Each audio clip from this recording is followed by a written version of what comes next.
When you realize what your future can be, you want to do it right. UCF Online offers more than 100 fully online programs, plus personalized support from success coaches, so you can get to the future that's right for you.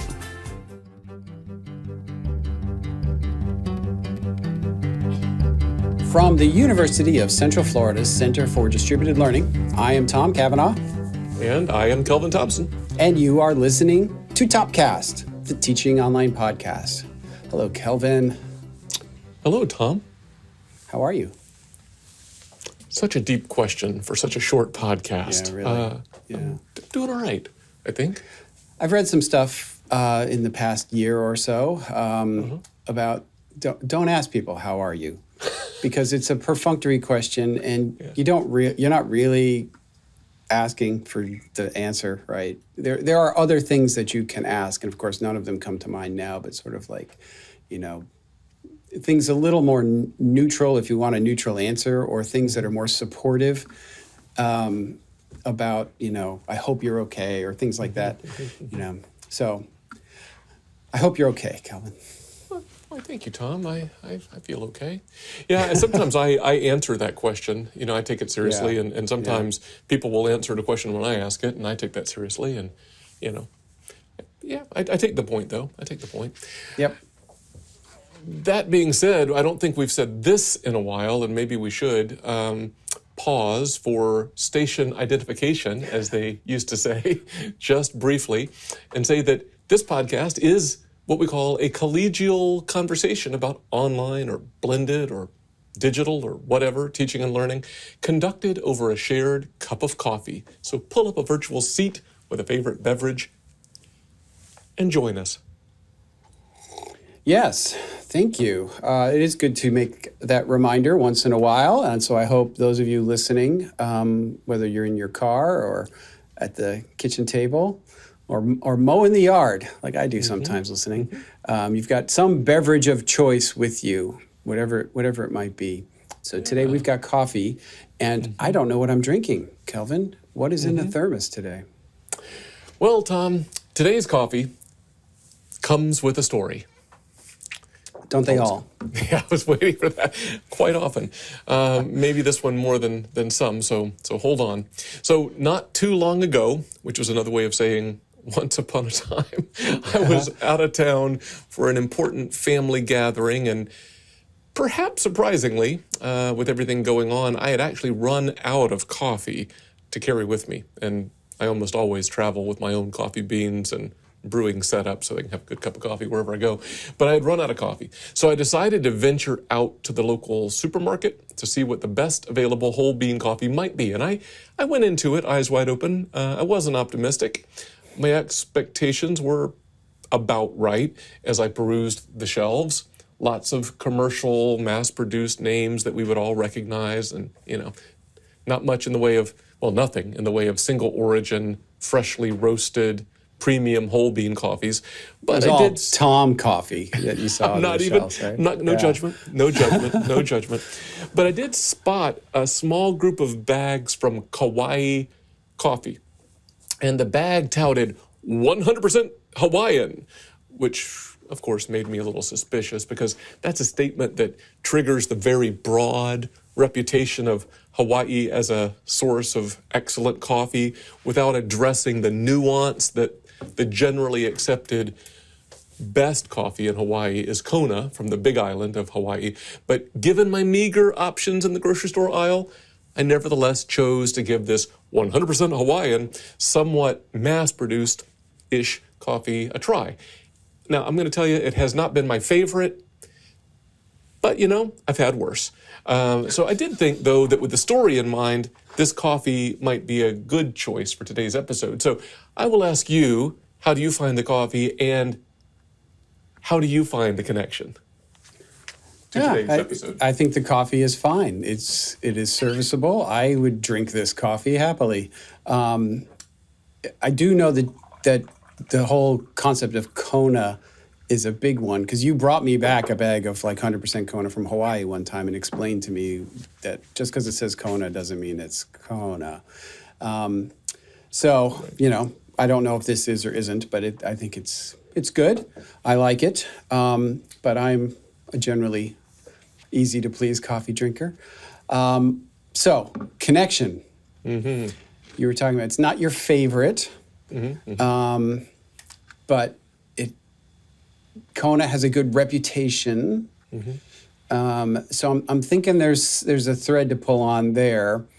And I'm going to say that has something to do with our connection. Yeah, I would say so. Yeah, reputation was kind of the note I was hitting on, and nuance versus simplistic understandings, and kind of the concept of better and worse as a basis for decision making. Those were some of the notes I was trying to hit there. Yeah. All right. So, dear listener, strap in. Buckle your seatbelts. Buckle them up. Because if you thought our cameras on versus cameras off debate was controversial and spicy, where do you get a load of this one? We're going to talk about the U.S. News and World Report online program rankings, which, as we are speaking now, have been released to institutions but are currently embargoed. But by the time this comes out, will have been released. So if we slip up and say what they are, we'll hopefully be safe. Yes, that's right. We'll be time traveling. Yeah, and a couple of shout outs here. You're right, we'll zoom in because this is an online related podcast. Zoom in, but there are some broad treatments of the U.S. News Best Colleges rankings in several of Malcolm Gladwell's episodes of the Revisionist History podcast. Specifically, in a recent season, he addressed the Best Colleges rankings in 2 episodes, and we'll link to those in the show notes. I think they're called The Lord of the Rankings and Project Dillard. They're both worth a listen. We might refer to some of the insights shared from those episodes, but we'll try not to be redundant. And as a kind of a related plug, back in Topcast episode 18, back in season 2, we addressed access to higher education and briefly mentioned a different mini-series of Gladwell's on higher education access from his season 1, I think. And that's a 3-episode miniseries, and that's worth a listen too. And we'll put all that in the show notes. Highly recommend all of those, but relevant for today's conversation is the more recent 2 episodes. Yes, that's right. And he talks very broadly about the general U.S. News and World Report Best College rankings. Yes. And as you said, not to be kind of redundant to some of the stuff that he talks about, we're going to maybe zoom in a little bit on just the online rankings, which is maybe a little bit more our purview. But having said all that, I was just fascinated listening to those Gladwell podcasts, and it generated a lot of discussion here kind of internally, and I think there's an awful lot of sympathy for the problems that Gladwell illuminates, and frustration with the way the current system is set up. Yeah, all that. I totally agree with all of that. I think he dove deep and critically and brought in a lot of different people, looked at things from all kind of different angles. It's really, all of that stuff's worth a listen. Can I just say, I have my hesitations about today's episode, right? I jotted down in the notes here, trepidation even, right? I had to talk you into it, kind of. Yeah, because like I got a lot to say on this subject. And I don't want to get fired, and I don't want there to be backlash at UCF because of some smart aleck remark that I made about these things. We've aired everything that we've recorded, so I guess this one won't be any different. I'd hate to waste 30 minutes of our time here. So I say that as my caveat. I'm just owning my trepidation, but I will probably be forthright nevertheless. Yeah. Yeah. All right. So I when I talk to colleagues, we go to conferences or whatever, and we talk about the rankings, and there's a lot of eye rolls and, that they're not worth the paper they're written on or whatever. And it's all just a popularity contest because, like, at least for the online rankings, and I think that's the case for the overall rankings too, at least 20% is reputation, which is sort of just the popularity contest sort of thing. So if everybody sort of complains about it and somewhat dismisses it, why do we all still keep doing it, right? We do. And I'll say this as a bit of a big fat hypocrite, as critical as I am of the rankings, we tend to do pretty good. I should say pretty well. It's okay. It's okay. I was the English major. It's okay if we do well. Right, yeah. But so I promote it, right? I put it out on my social media and I try to do what I can for UCF's reputation because we do well in them.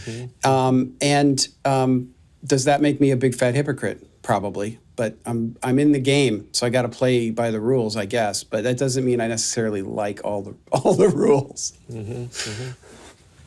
Yeah, so let's talk about that a little bit, right? So why, maybe we'll talk broadly, because I think the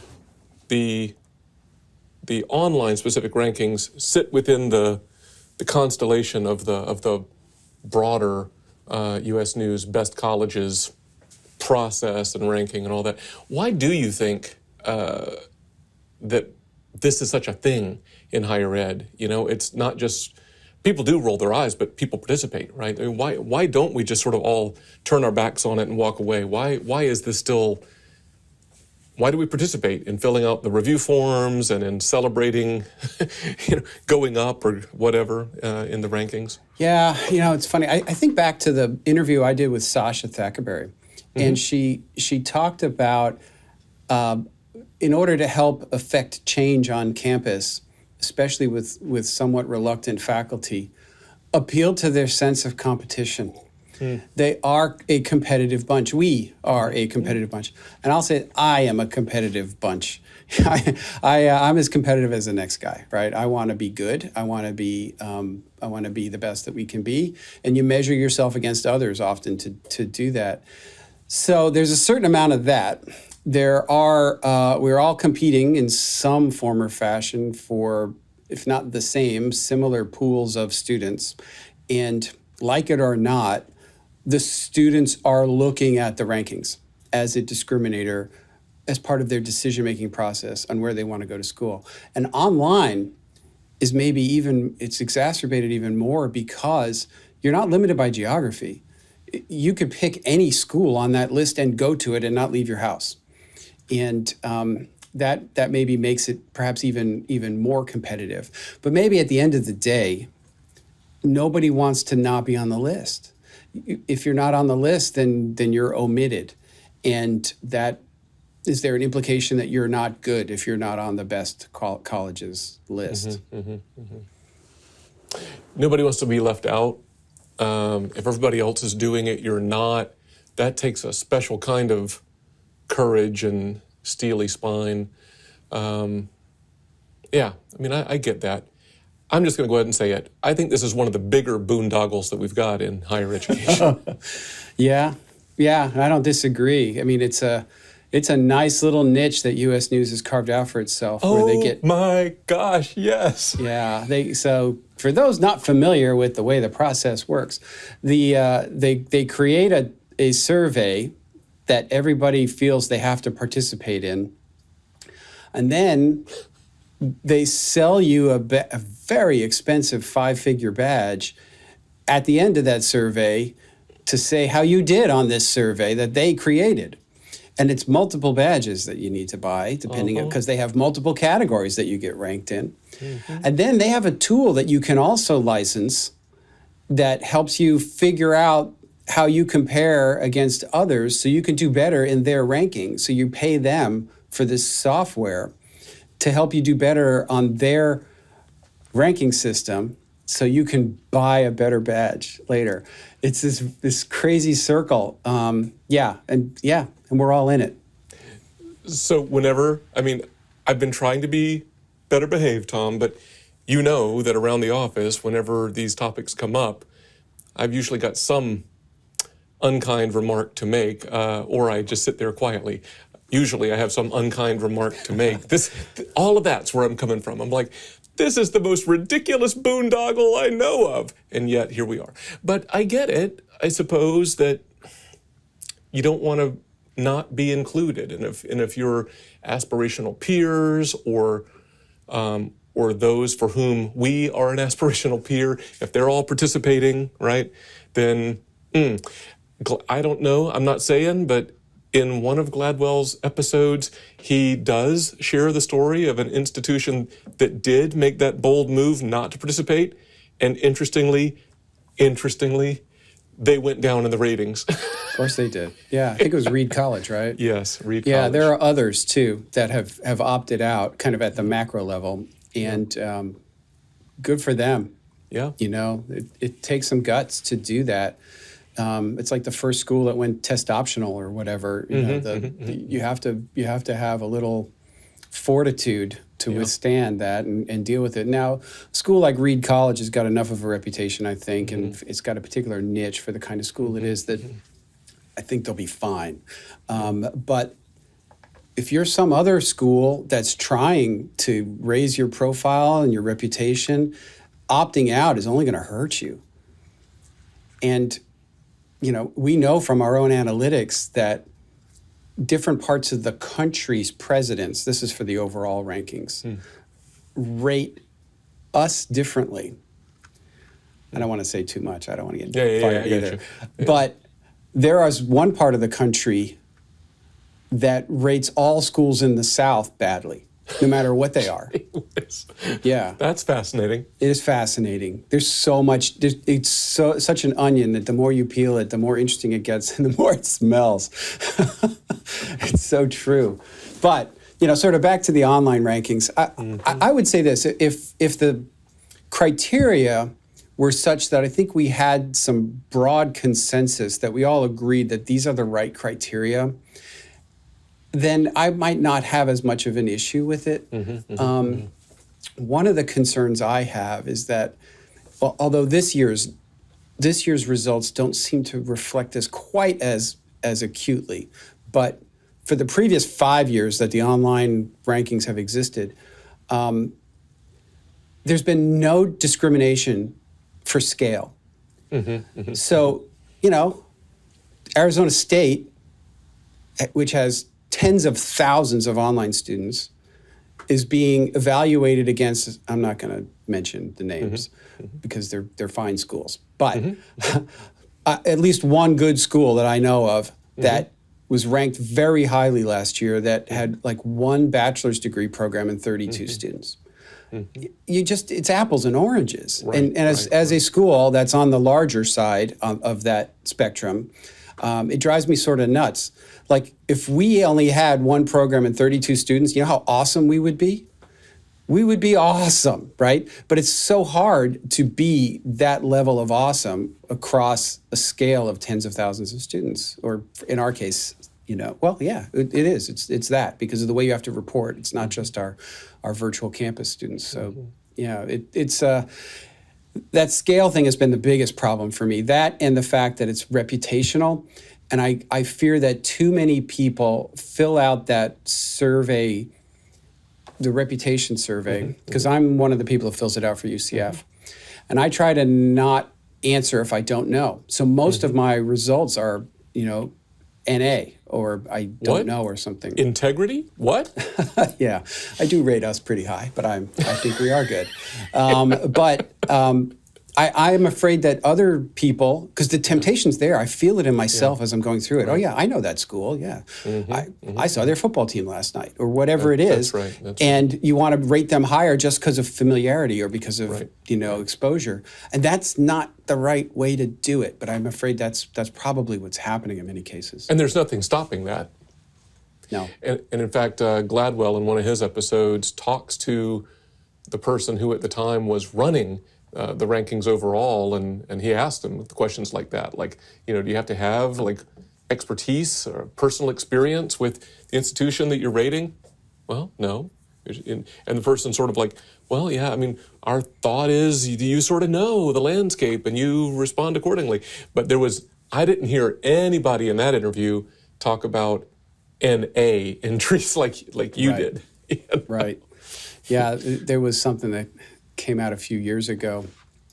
A previous president at one of our state institutions, the local paper did a Freedom of Information Act request and got that president's ballot to see how that person voted for all of the state institutions in the state of Florida, and their school was the only one that was ranked, the best, and all the others were like trash.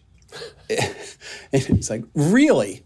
Huh. There you go. There you go. There you go. Yeah, it was a little disappointing to see. So, maybe that's how this person really felt. Who knows? But I don't know.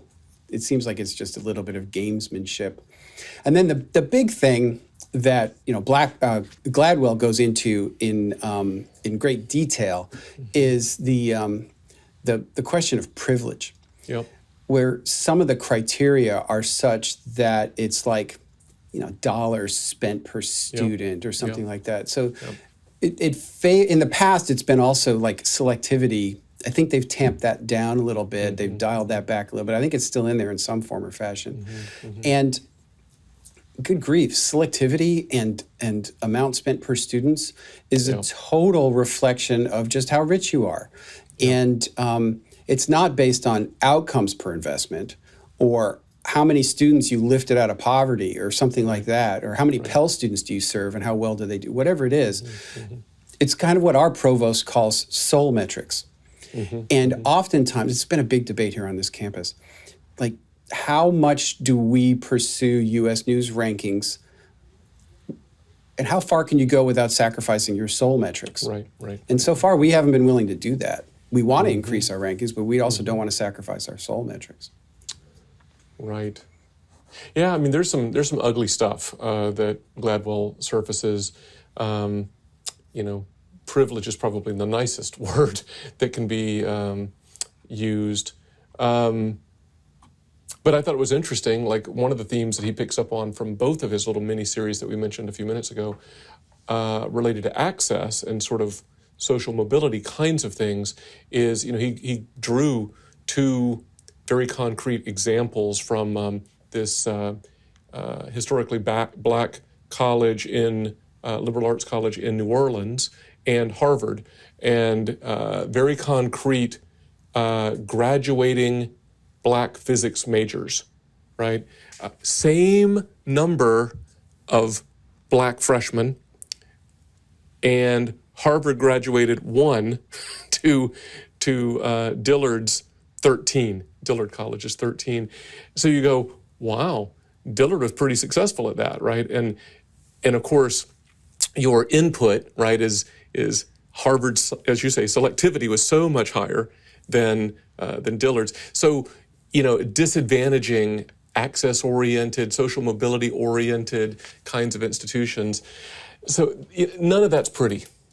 So I just question the whole methodology in general, online or not. But I certainly don't like to be associated with stuff like that. But I guess one question to ask, Tom, is like, what alternatives are there to these rankings from U.S. News? Well, it's funny. There are some out there, and you always see different rankings that pop up periodically. At one time, there was like a Washington Times ranking, and there is on the Department of Education site the college scorecard that allows you to maybe search for things a little more specifically and compare them and look for outcomes of specific majors and stuff. And that can be useful, I think, in your search, because you're not necessarily just comparing some Ivy League school to some regional comprehensive public school. It's just not fair. They're two totally different schools, or some local community college or something. It's just not fair. Too much of it is there was some problems, I think, with that college scorecard in the past, because it was using like 4-year graduation rates, and it disadvantaged community colleges and things, and not recognizing that community college students are like part-time, and time to graduation becomes sort of a you have to take all of that into account. And I don't know personally the status of that at the moment, or if any of that has been cleaned up. But Phil Hill, I know, wrote quite a bit about it at the time a couple of years ago. So that was interesting. So that's one. There are some others, right? I don't know if there are any others you're familiar with that you want to highlight. I mean, I think there are different kinds of things, right? Most of us in higher ed are familiar to one extent or another with what we broadly refer to as the Carnegie Classifications, which are run out of an institute at a university today, but started out from the Carnegie Foundation back in the 70s. That's something. It's a way of speaking about qualitative differences between kinds of institutions. But boy, it's complex. I was looking at the page today before we hit record, and I'm like, just a member of the public going there and look at, you have a headache. If you decide to actually look at the definition of anything, they give you the option. They shrink it all down, but if you want to actually see the definition, it expands to something like that covers a page, and you go, no, thank you, and you walk away, right? I appreciate the level of nuance, but it's highly complex and not built for quantification. No, it's a little inside baseball jargony Yes. Like, I still call us a Research One University, right? Even though that's not the name anymore. It's a very Right. high research or something. Right. It's Yeah, it's such a mouthful, you can't even hardly say it. And if you say that, you still have to explain it to somebody who's not in our business. So, just say the thing that is easier to say, even if it's an old term. I would say the biggest challenge we have, though, with alternative rankings is that the general public still gravitates towards U.S. news, and not just for higher ed, for all kinds of things, hospitals, and, whatever. That's a good point. It's become like the good housekeeping seal of approval kind of thing. Yeah, right? yeah. It's kind of the Consumer Reports, right? Like, which one's the best car of the year, or whatever. Interesting experience. One of my 2 trips to China, UCF was participating as part of a group with ASCU, the American Association of State Colleges and Universities, and they had a kind of a little room set up behind our booth where we were, each college that was university that was participating in this trip at this expo to attract Chinese students to come to your university, had an opportunity to speak. So I signed up for a slot, and I did a presentation on UCF to a room full of Chinese students and their parents. And I went through the whole thing, kind of school we are, what we do, blah, blah, blah, programs, what we're known for. And at the end, the first question and kind of the only questions I got were, what are your rankings? What are your rankings? And they're talking about the U.S. News and World Report rankings. Wow. That's what they wanted. And that's China, right? Yeah, so it's hard to overcome that. Now I get it. And I guess if you're going to spend the money and send your kid halfway across the world to go to school, you want to send them to the best possible school you can send them to. But I felt that it was indicative of sort of a broader rankings kind of obsession. Yeah. And U.S., like it or not, U.S. News is the kind of ranking of record. Yeah, I think that's a very concrete example. I can see where that would be driven home for you, very concretely. So I don't want to put you on the spot or put me on the spot, but I'll ask this anyway as we try to draw to a close. I mean, really, at the end of the day, are we going to agree or disagree that whatever value the rankings bring to higher education and society, is that worth, whatever that value is that worth the perpetuation of a flawed and fundamentally inequitable rating system? I don't know, Calvin. Yeah. We can rage against the machine all we want, but we're all in the machine. They're still all in the machine. We're all plugged into the matrix. Yeah, unfortunately, I guess. But again, I'm going to say I don't mind having the quality of our program assessed and evaluated and even ranked, as long as we think that the criteria are fair and objective. And again, we've done fairly well.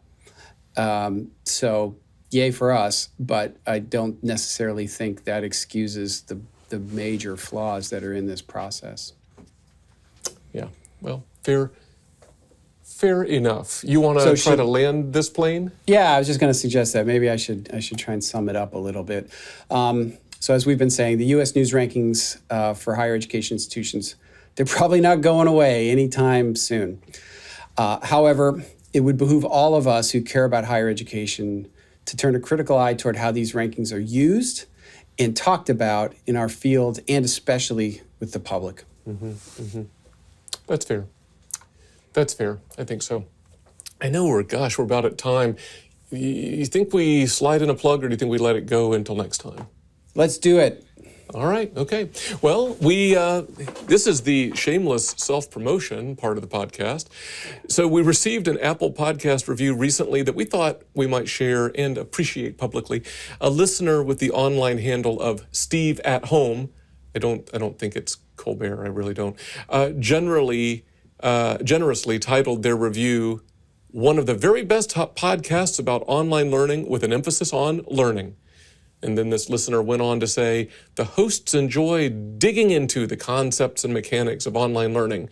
This is clearly a very recent review, because they said they've had some excellent guests, most recently Dr. Shauna Dark, Chief Academic Technology Officer, who was interviewed about this new Cato role at Berkeley and about how people might prepare themselves to become Catos at other institutions, unquote, which was the episode that precedes this one. That was good. So thank you for those very kind words, Steve at Home.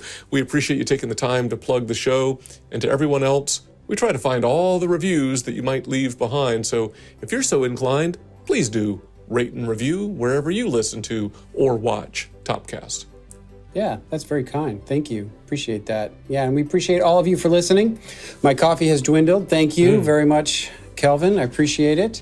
And I guess until next time for Topcast, I'm Tom. I'm Kelvin. See ya.